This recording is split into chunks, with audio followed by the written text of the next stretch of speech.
Pues hoy este domingo, ¿verdad? Queremos también entrar en la palabra del Señor. Ya hablé, ¿verdad? Los anuncios y lo que aconteció el siguiente domingo con esto de la evangelización. Quiero yo hablar un poquito con ustedes concerniendo la Santa Cena. Yo creo que no es suficiente con lo que nosotros a veces sabemos de ello. Yo creo que entre más vamos a saber, más va eso enriquecer nuestro conocimiento, y con más cuidado vamos a tomar la Santa Cena, con más devoción. Y vamos a estar primeramente Dios viendo algunos de los catecismos, ¿verdad?, que la iglesia al principio de la Reforma hicieron, ¿verdad? Como la vez pasada yo estuve hablando con ustedes y definiendo esa palabra catecismo. Y quería yo definir esa palabra porque muchas de las veces pensamos nosotros hoy los evangélicos que esto nomás es para los católicos, pero así no fue. Nosotros también tomamos eso también, y es una enseñanza de repeticiones, ¿verdad? Para grabarnos las doctrinas que están en la Biblia. Este catecismo nos va a ayudar mucho también, este catecismo que vamos a hablar hoy. Y yo hago una pregunta antes de seguir más adelante. ¿Dónde estábamos en el año 1562? ¿Se puede acordar usted dónde estaba usted? En el 1562. ¿Dónde estaba usted? ¿Dónde estaba yo en el siglo XV? Pues yo me imagino que ninguno de nosotros existíamos en ese tiempo, ¿verdad? Pero la iglesia protestante ya había nacido, ¿verdad? Ya habían hecho ellos su decisión, siguieron a Martín Lutero, estos doctores de la divinidad. Algunos de los institutos que ellos tenían salieron, creyeron lo que Martín Lutero había visto en Romanos, y también lo que habían visto también los antepasados por testimonio de ellos también. Hicieron la decisión de arriesgar sus vidas para que lleguemos a este día. Este fue al inicio, ¿verdad?, del protestantismo, ¿verdad?, que nosotros nos damos cuenta. Por razón del inicio del protestantismo, hubo cuestiones de muchas prácticas y quedó de esto gran maestros de teología que nosotros le llamamos. No tengan miedo de esa palabra. Yo he oído algunos oradores que hablan mal de los teólogos, pero la teología es algo que uno hace antes de poder uno traer un sermón. Es un estudio profundo concerniendo las escrituras, la palabra de Dios. Eso es lo que es teología, eso es lo que es un teólogo. Y todos nosotros aquí podemos decir que somos teólogos en un sentido, quizás no en un sentido profesional, ¿verdad? Pero sí somos teólogos en un sentido porque podemos nosotros desarrollar un pensamiento: quién es Dios, quién es Jesucristo, qué es la doctrina, aunque en algunos casos estamos afinándolo, ¿verdad? No hemos llegado completamente a saberlo todo totalmente, pero porque no somos profesionales. Pero somos cada uno de nosotros un teólogo en un sentido, algunos mejores que otros, algunos más avanzados que otros, algunos menos, pero todos tenemos un estudio concerniendo esto. Esto es lo que es una teología. Entonces, si usted estudia la Biblia, quiero que usted sepa hoy, en esta mañana, que usted es un teólogo. Usted también es un teólogo que está al inicio a conocer estas cosas. Estos teólogos que estaban en ese entonces, como vamos a hablar hoy de la Santa Cena, vamos a hablar de un catecismo, ¿verdad?, de estos dos hombres que nos dejaron esto. Y quiero que ustedes pongan mucha atención a esto. Quizás esto vaya a contestar algunas de sus respuestas. Como el que inició esta marcha después de que otros llegaron a lo que él llegó, como Martín Lutero, él es uno de ellos, Thomas Munzer, Ulrico Zwinglio, Juan Calvino, Juan Knox, Juan Wycliffe y muchos otros nombres de estos protestantes cristianos que salieron adelante arriesgando su vida, porque no era como hoy. Hoy nosotros podemos salir con una Biblia, podemos predicar el Evangelio y nadie nos va a perseguir, pero estos hombres eran perseguidos, sus vidas estaban amenazadas a muerte. Eran hombres que a veces iban de un lugar a otro. Cuando usted lee la historia, fueron hombres muy valientes para llevar el Evangelio y repartían tratados, no como nosotros, pero repartían ellos literatura y la explicaban para así hubiera muchas conversiones.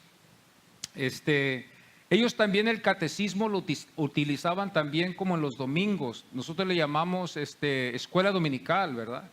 Pero la escuela dominical de eso es, ¿verdad? Surge de eso, de donde ellos empezaron esta historia así, ¿verdad? De tener estas escuelas dominicales para los niños. Tenías estos catecismos, ¿verdad? Que se enfocaban en Cristo, se enfocaban en el Espíritu Santo, en Dios, en las Escrituras, qué es el significado de la salvación. Y se enfocaban así para después tener un futuro seguro de estos niños que iban a crecer también con esa misma enseñanza, ¿verdad? Cristiana. Ellos fueron los que se separaron de la autoridad papal. Nosotros nos hemos separado de esa autoridad papal, ¿verdad? No somos nosotros de la iglesia tradicional. Hay algunas cosas que estamos en acuerdo, pero no estamos en acuerdo con las tradiciones, ni tampoco con la adoración de ídolos, ni tampoco las indulgencias que todavía ellos tienen, o el purgatorio que ellos también enseñan, también en su iglesia, también que es la última oportunidad que esa alma tiene para llegar al cielo. Esta gente, pobre gente, ¿verdad? Que es así enseñada por esta iglesia, ¿verdad? Hacen estos rezos supuestamente para que esa alma pueda estar en el cielo, ¿verdad? Y Dios tenga misericordia de ella. Pero eso no existe, de eso no está en la Biblia no lo enseña, Jesús no lo enseñó el purgatorio, eso fue algo que la iglesia inventó para poder ellos tener el Vaticano, este lugar que ellos tienen allá en Roma. El sacrificio incruento, ¿verdad? De la misa que también ellos practican, también que nosotros los protestantes no creemos en eso de sacrificar el pan y el vino, matar a Cristo y revivirlo otra vez para que así la iglesia pueda comer de él. Nosotros creemos que Cristo murió una sola vez, resucitó una sola vez y que está a la diestra del Padre ahorita intercediendo por su iglesia y que regresará para atrás por otra segunda vez. Creemos esto como Él nos lo ha prometido. También la iglesia nos separamos de la devoción de los santos, ustedes lo saben bien, la intercesión de los santos. Yo quiero que ustedes vean esto de los santos difuntos, ¿verdad? Ellos oraban a estos santos difuntos, así la iglesia les enseñó a ellos y ellos así lo practicaban. Esto desde el año 1366 al 1517, con Martín Lutero como Juan Calvino, que fue uno de los, ¿verdad?, escritores también, teólogos, maestros que tenemos hoy también de la divinidad. Juan Calvino, no se olviden de él. Hay un grupo que se llama el calvinismo, son los que siguen las enseñanzas de Calvino, las enseñanzas que él dejó, como esta famosa tulip. La tulip también, ¿verdad?, que vemos nosotros, este acróstico, ¿verdad?, que vemos que cada letra significa algo. El tulip, como las 5 solas. Usted dirá, ¿qué son las 5 solas? Bueno, estas 5 solas eran como un catecismo que nosotros teníamos que significaban en latín, se decía sola fide, ¿verdad?, que es solo por la fe dada por Dios, que podemos ser salvos. Sola gratia, que también nosotros podemos ver solo por la gracia de Dios podemos ser salvos. Solus Christus, ¿verdad?, que esto está en el latín. Cristo es el único mediador entre Dios y el hombre. Y solo escritura, que esto fue en el latín, ¿verdad?, solo las escrituras. Nosotros nos basamos en las escrituras, la escritura de ahí es donde nosotros sacamos nuestra enseñanza. Y la última, ¿verdad?, solas fue soli Deo gloria, que es la gloria es solo para Dios. Amén. Esto fue lo que los puritanos nos dejaron a nosotros, bases cristianas, no tengan temor de ello. Eso nos anima a nosotros a ver que tenemos raíces. Ya más de 500 años, ¿verdad?, tenemos en existencia. Y sí, quizás ellos se jactan de que fueron la primera iglesia, pero se desviaron. Y nosotros recolectamos la palabra del Señor y creemos que la palabra del Señor es sagrada, es la palabra inspirada por Dios. Ellos no creen que la palabra sea inspirada por Dios, ellos creen que ellos son los que tienen el poder, ellos dieron la palabra y así ellos piensan que ellos tienen autoridad sobre los libros apócrifos y también los libros cristocéntricos. Por eso hay un peligro cuando alguien no quiere sujetarse a la Biblia y quiere supuestamente tener una revelación más espiritual en la Biblia. Hay peligro. Yo tiemblo cuando escucho personas que dicen, bueno, eso es lo que dice la Biblia, pero yo creo así. Hay un peligro muy grande, eso es lo que la iglesia tradicional cree también. Ellos no se sujetan a la Biblia, ellos dicen, nosotros escribimos la Biblia, nosotros necesitamos sujetarnos por ella porque la Biblia vino por nosotros. Y por esa razón ellos no se sujetan a las escrituras, nosotros sí nos sujetamos a ella y creemos que las escrituras son inspiradas, los 66 libros, menos los libros apócrifos. Amén. Los luteranos declararon su posición en el 1560. Fíjese qué años estamos hablando. 1560 es cuando la iglesia apenas estaba creciendo, otra vez utilizando la palabra de Dios que Martín Lutero había introducido para que su pueblo, su raza, los de su lenguaje pudieran también leerla y entenderla. La segunda fue también cuando nosotros nos damos cuenta también del Helvítica. Esto nos damos cuenta nosotros cuando vemos en el 1531. Disculpen, ¿verdad? Que a veces no pronuncio bien estos nombres. Helvética, 1531. Y la Confesión de Westminster, esa no es difícil, ¿verdad? Porque está en inglés. La Confesión de Westminster, ¿verdad? No inició aquí en Westminster, Anaheim, no. Esto no existió allá. Esto dio inicio en el 1647. 1647. Confesión de Westminster. Nos podemos dar cuenta nosotros a veces cuando nos damos un viaje hacia el sur, cuando vamos hacia Tijuana, se ha dicho, ¿verdad?, que estas ciudades fueron nombradas así para demostrar, ¿verdad?, la fe. Entonces, cuando nosotros íbamos a Westminster, la mayoría de ellos eran protestantes. Cuando vamos a Anaheim, a veces ahí había el catolicismo, ¿verdad? Vemos la iglesia católica que estaba allí. Y así ellos declaraban sus ciudades. Y es interesante cuando vemos eso nosotros, ¿verdad? Porque Westminster tiene raíces protestantes, como Anaheim tiene raíces de la iglesia tradicional. Son nombres tradicionales como San Pedro, ¿verdad? Santa Bárbara, San José, todos estos nombres, ¿verdad?, que se ven.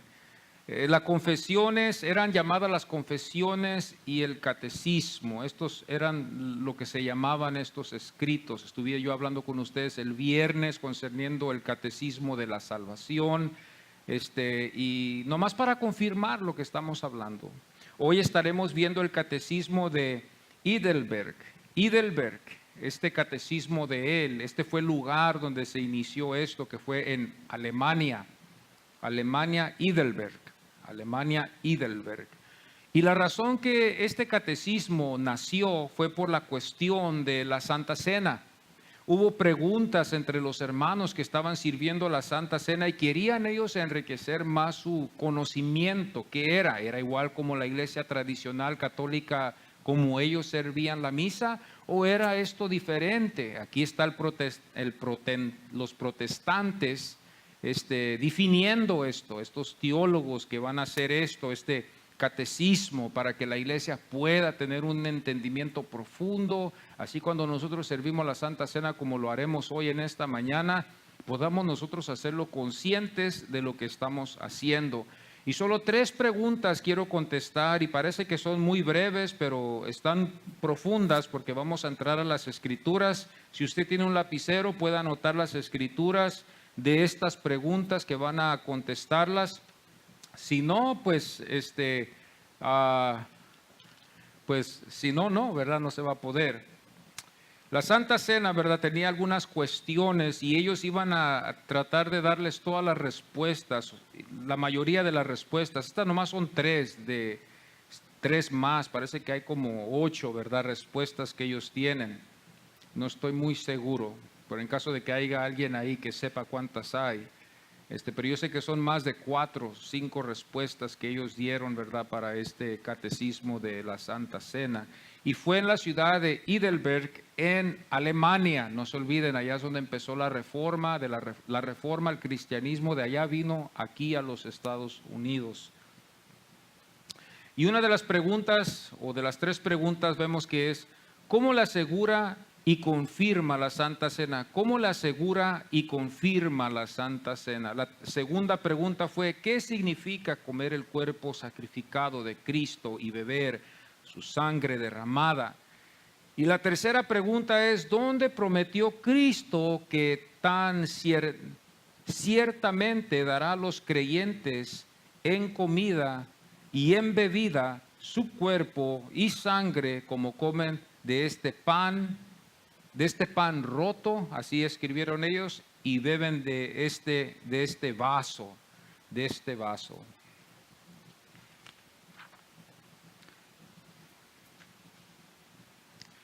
Hay muchas cosas que todavía no se han definido bien, que la iglesia todavía queda, hermanos, en duda, como en este caso, como nosotros servimos el jugo, ¿verdad?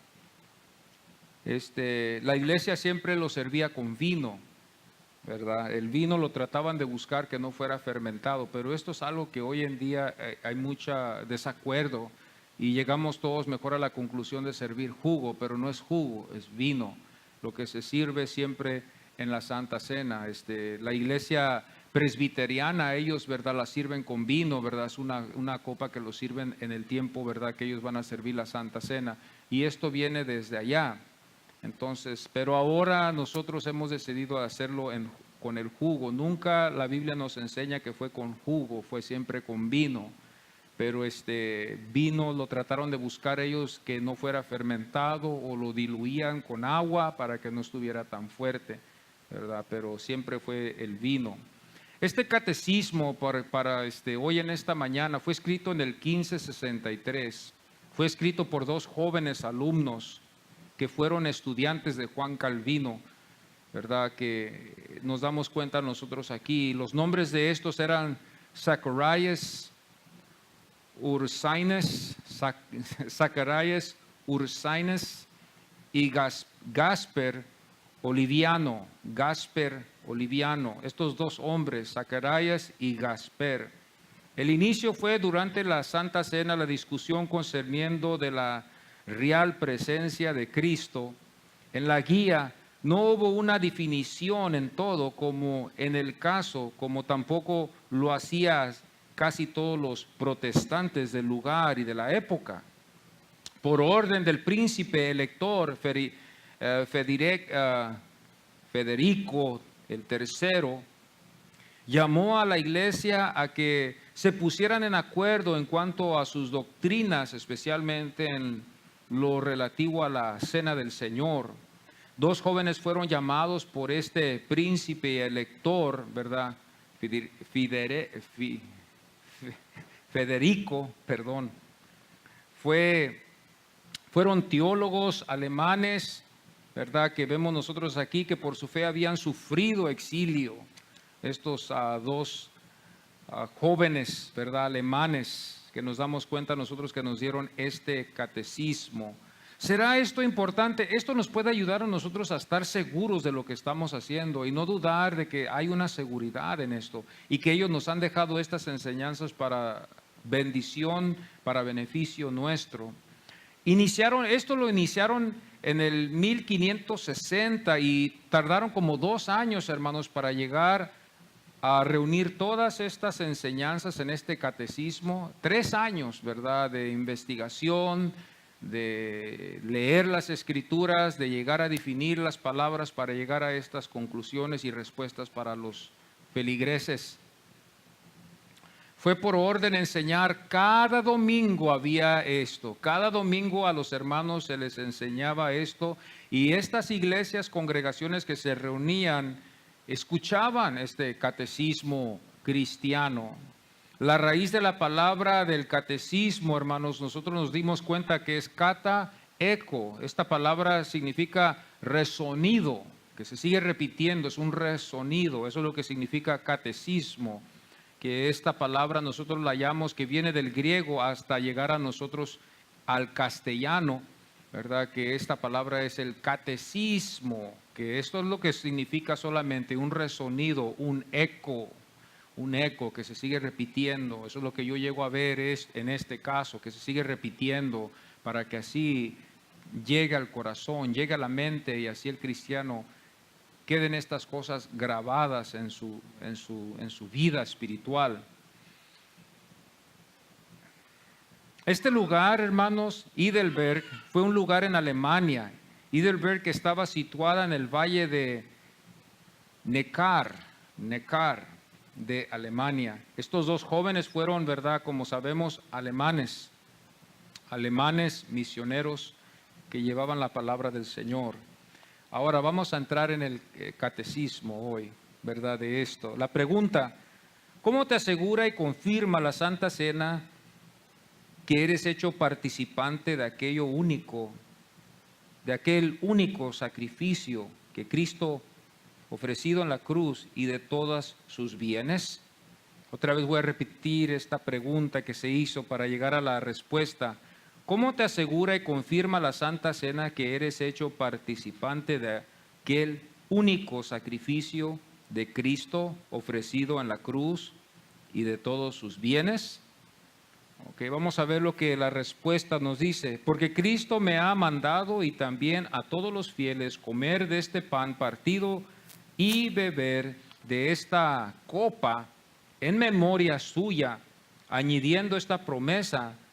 La primera, que su cuerpo ha sido ofrecido y sacrificado por mí en la cruz, y su sangre derramada por mis pecados, tan cierto como que veo con mis ojos que el pan del Señor es partido para mí y que me es ofrecida la copa.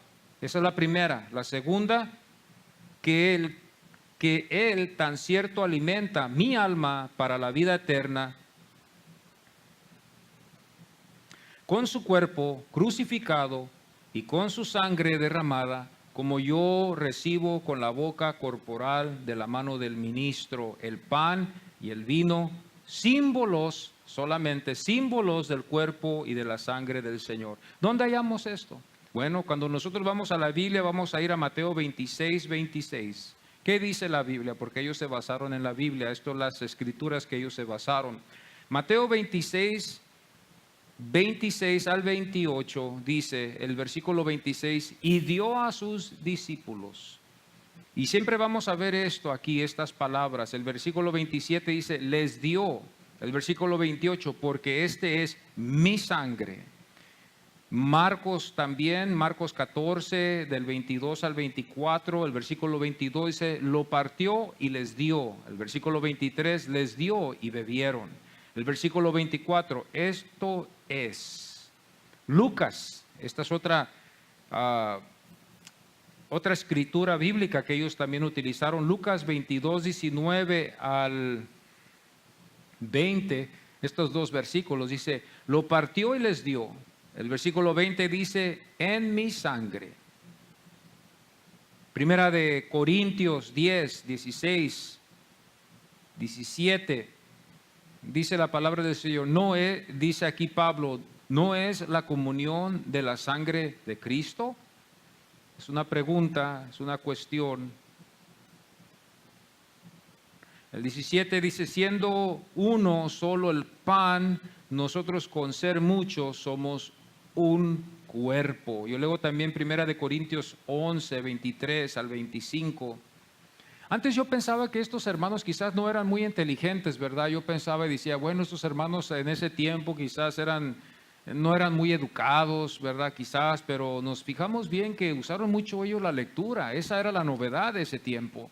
La novedad como hoy en día, que es el texto, que ahora nosotros usamos y nos andamos texteando, andamos usando Twitter, andamos usando Facebook. Esa es la comunicación moderna de hoy, que si no lo sabes, estás antiguo, estás fuera de la fecha, you're outdated, como dicen en inglés. Bueno, en ese tiempo la novedad era leer, el conocimiento, porque la lectura no era conocida.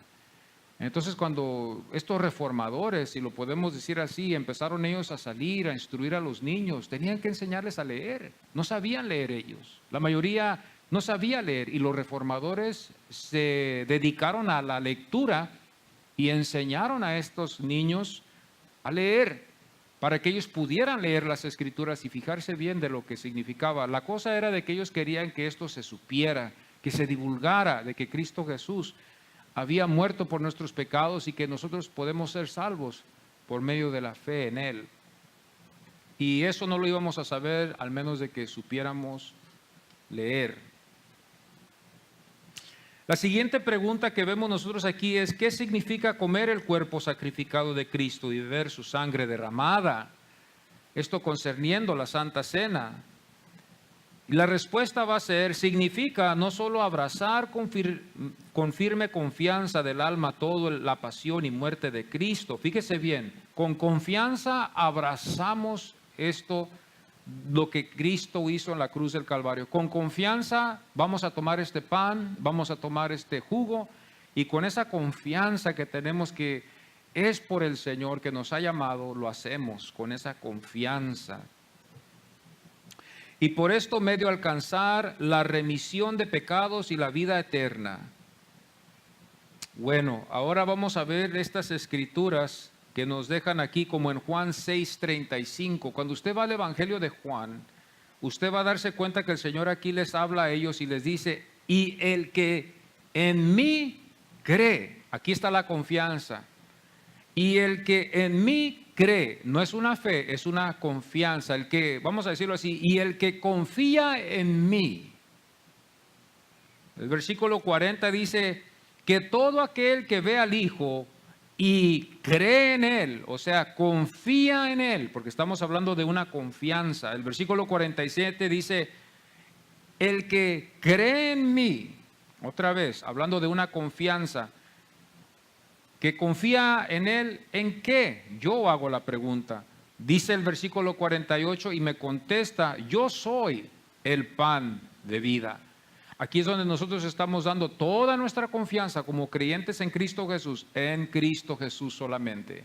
Nosotros no estamos confiando en otros santos, nosotros no estamos confiando en la madre de Jesús, porque Jesús nunca nos enseñó a confiar en su madre. La iglesia es la que enseñó eso.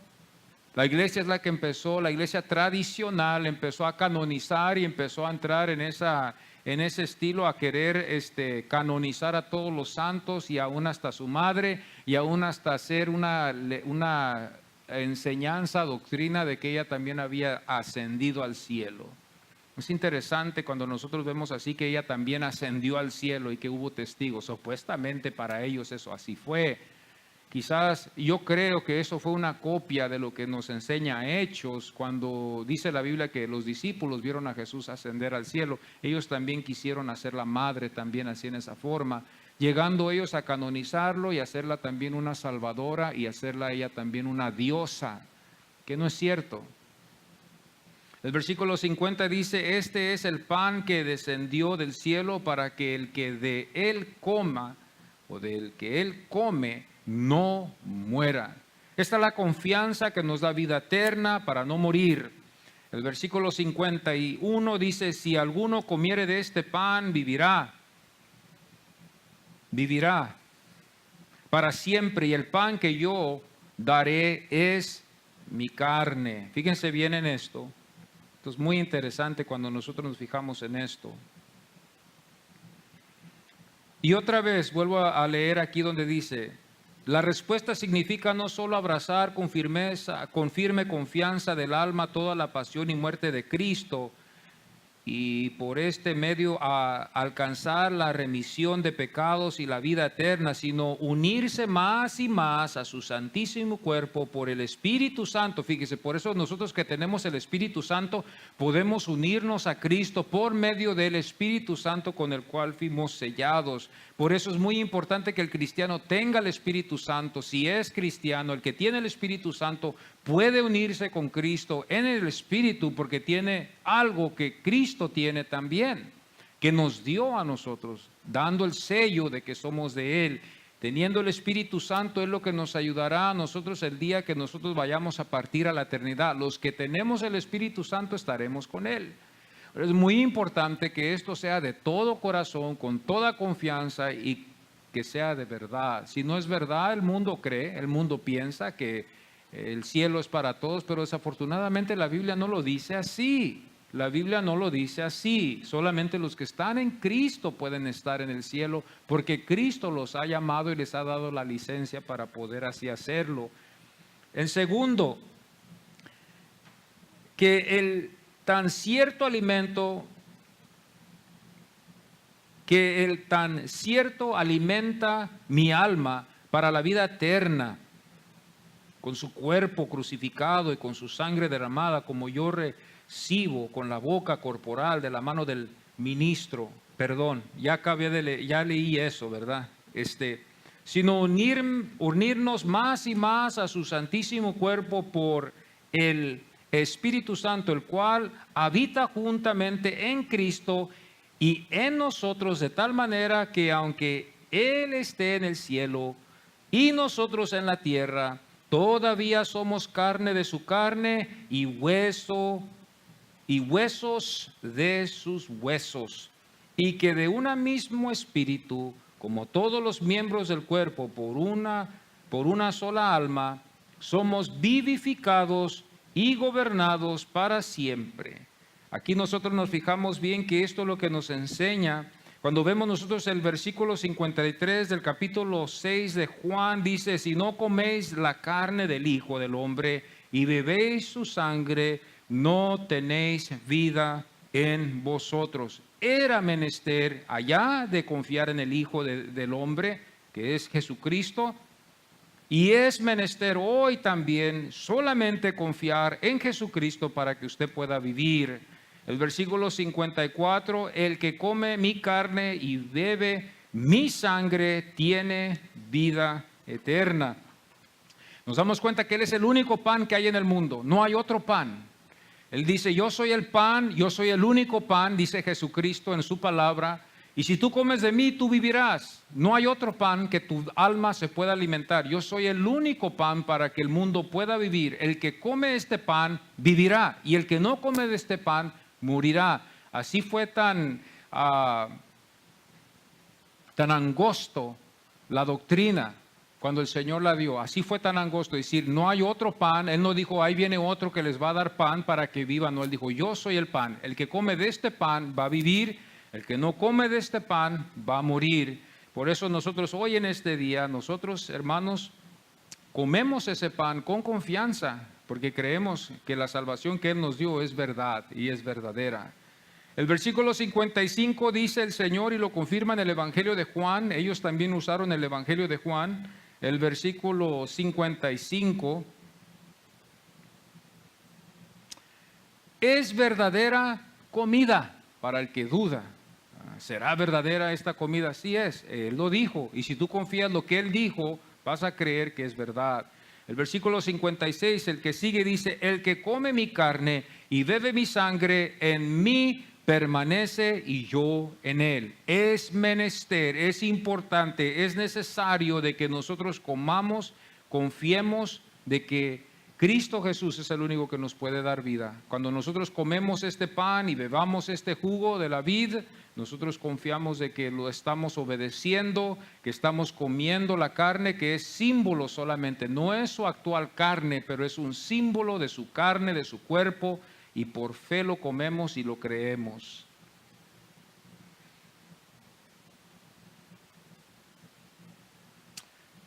Podemos y vamos a seguir en lo que sigue, ¿verdad? Cuando vemos nosotros aquí, cuando habla que dice huesos de sus huesos, estamos dándonos cuenta que también esto lo explica así en Efesios.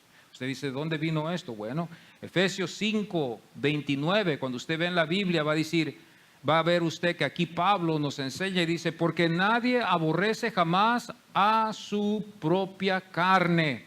¿Quién aquí hay en esta congregación que dice yo me aborrezco a mí mismo?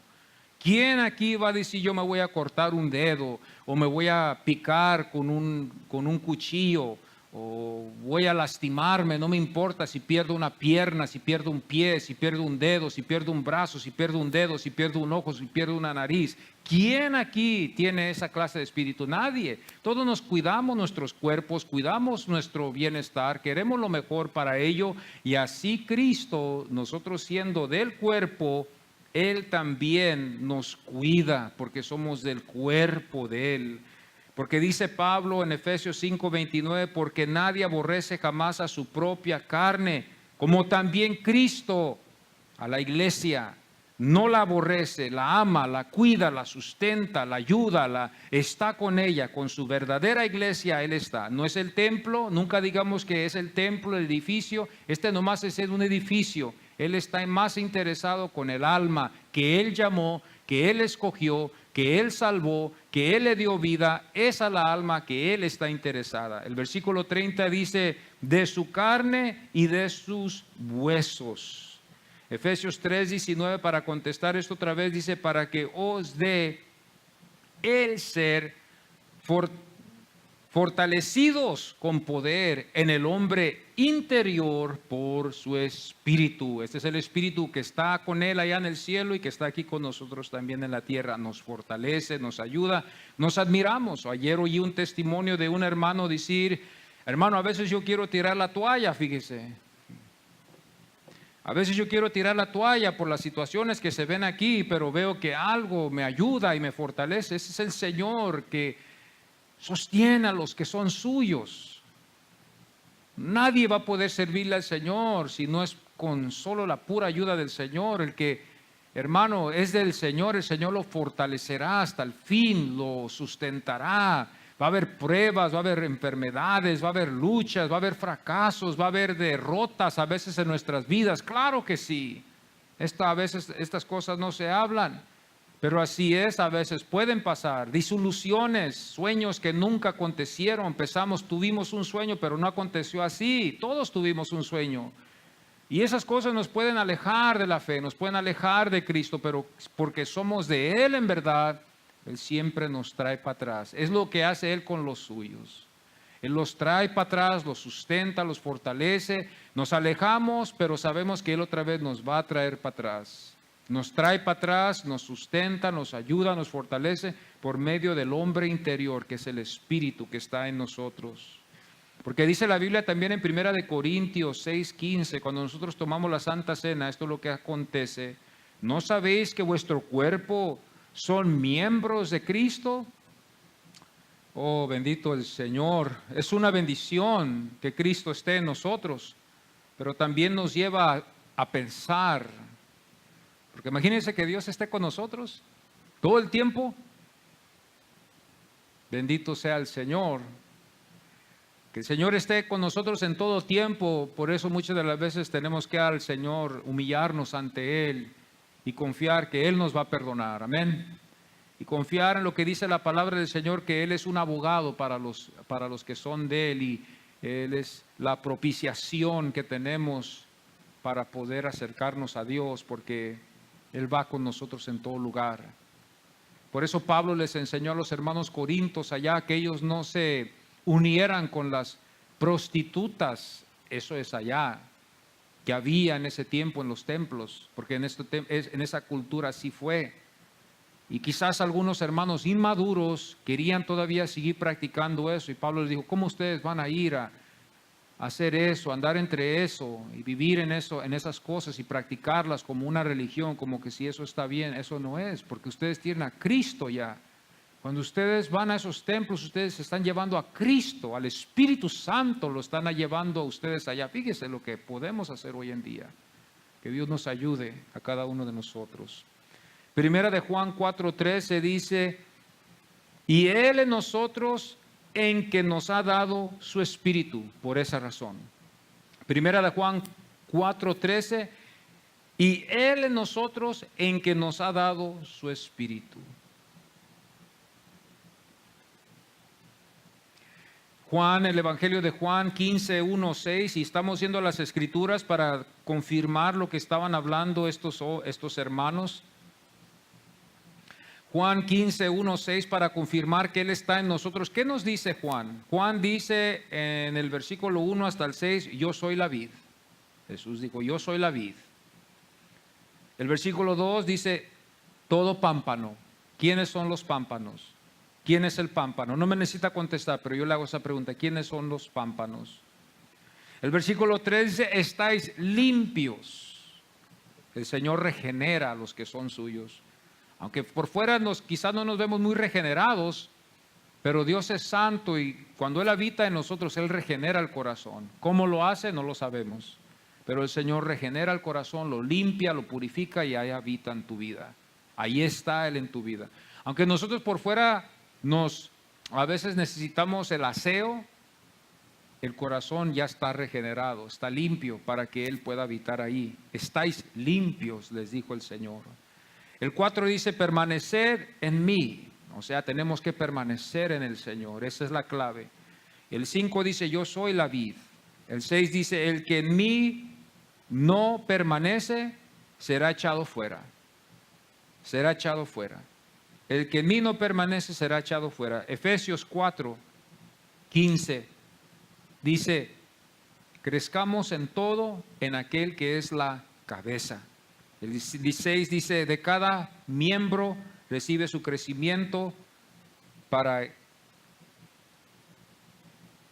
ir edificándonos en amor.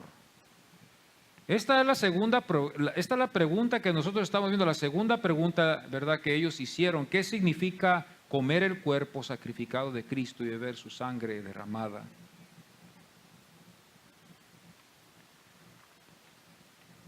La siguiente pregunta, y esta es la última y con esto vamos a concluir para después tomar la Santa Cena. ¿Dónde prometió Cristo que tan ciertamente dará a los creyentes en comida y en bebida su cuerpo y sangre, como comen de este pan roto y beben de este vaso?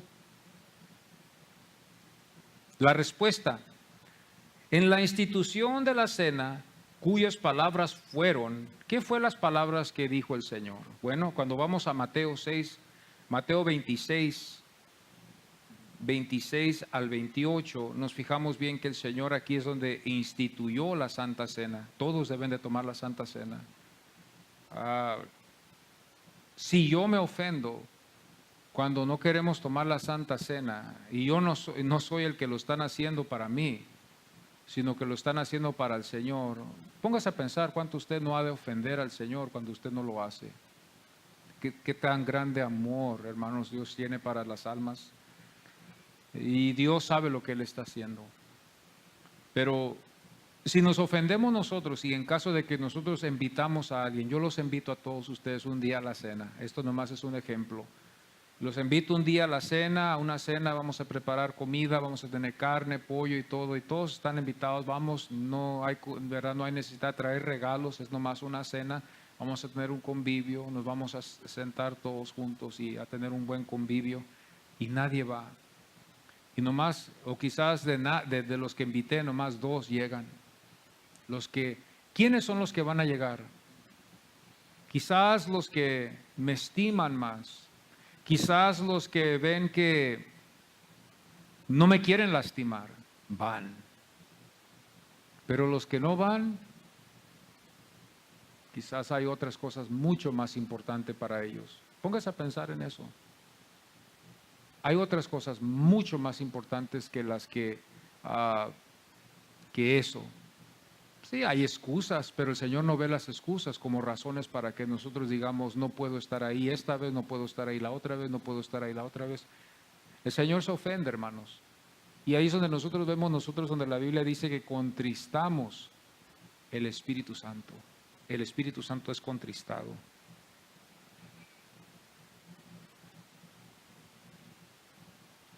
Nuestro Señor Jesucristo, la noche que fue entregado, tomó el pan y habiendo dado gracias lo partió y dijo, tomad, comed, este es mi cuerpo, que por vosotros es partido, haced esto en memoria de mí. Asimismo tomó también la copa después de haber cenado, diciendo, esta copa es el nuevo pacto de mi sangre, haced esto todas las veces que la bebiereis en memoria de mí.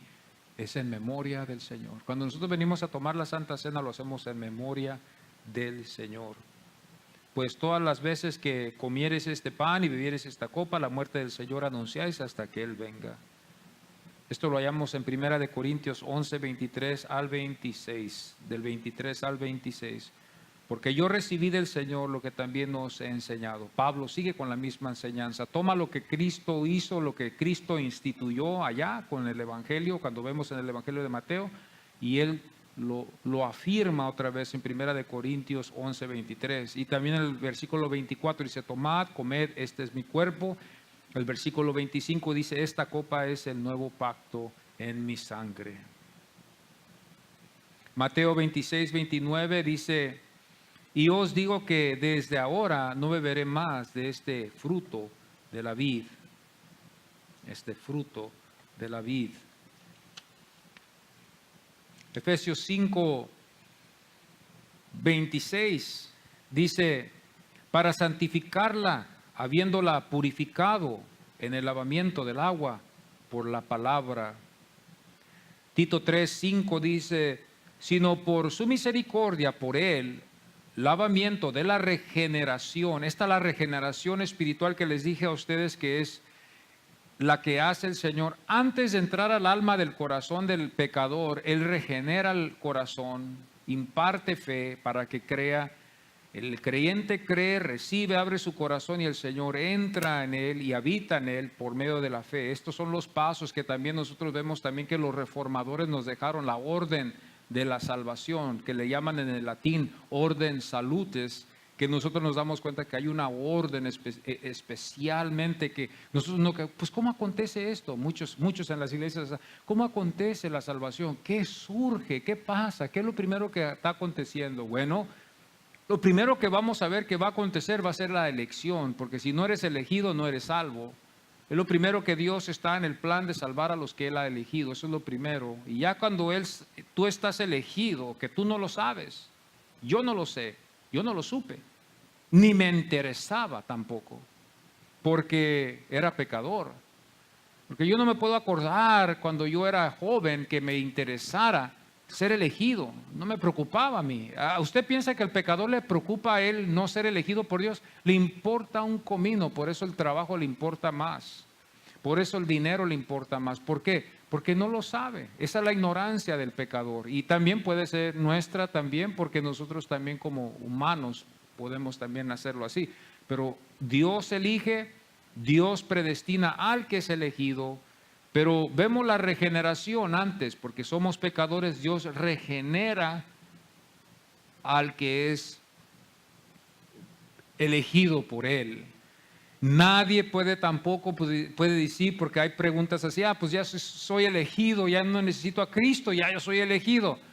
No necesariamente, porque nosotros vemos que la palabra del Señor tiene que ser oída, escuchada, y tiene que ser aceptado el evangelio de Jesucristo. El evangelio que hoy no queremos oír, ¿cuál es? Ya con esto voy a concluir. El evangelio que no queremos oír es de que somos pecadores y que necesitamos el sacrificio que Cristo Jesús hizo en la cruz. Entonces usted no necesita estar en duda, ni yo necesito estar en duda, como hoy en día muchos están en las iglesias y creen un poquito, saben un poquito, o le dan lugar a la ignorancia, ¿verdad? Le dan mucho lugar a la ignorancia y dice, bueno, pues podemos ser ignorantes. No necesita usted ser ignorante, usted puede saber la palabra del Señor y conocerla. Hoy en esta mañana podemos conocer la palabra del Señor. Tito 3:5, como dice, sino por su misericordia, por el lavamiento de la regeneración y por la renovación en el Espíritu Santo. Primera de Corintios 11:26 dice, este pan y vivieres esta copa, la muerte del Señor anunciáis. Estos eran los señales. Esto estuvo en el Antiguo Testamento también, por en caso de que usted diga, pero ¿dónde viene esto? ¿De dónde es? Estos son señales que también en el Antiguo Testamento los podemos ver.